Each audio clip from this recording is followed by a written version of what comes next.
Ah, grabe ah. May show pa.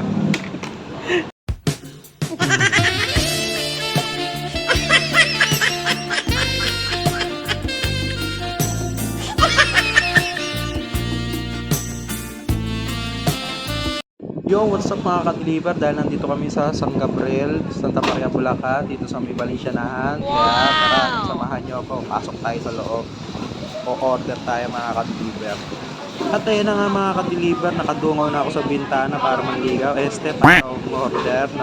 Siyempre, orderin ko ngayon mga ka-deliver, Valenciana dahil tatlo lang Sana kami. Sa tatlo all. na yung dalawang kasama.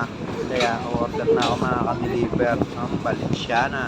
Nakakatakam talaga mga ka-deliver. Sinasagot po ni ate mga ka-deliver. Ayan. Doon. Diba? Nakakatakam niya mga ka-deliver.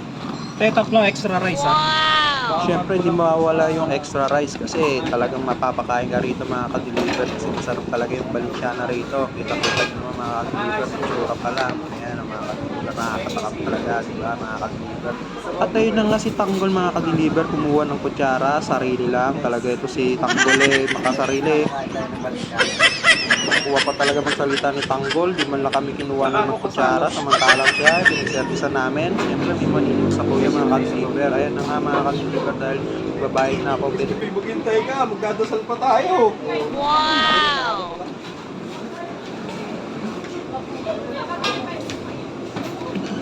Siyempre, di nawawala ito sa kainan.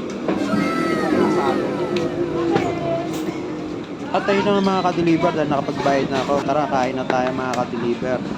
Pansin nyo mga ka-deliver, nag-iba kulay ng mesa namin. Kanina pula dahil lumipat kami kasi masyado kami sa pwesto namin kanina. Kaya lumipat kami mga ka-deliver.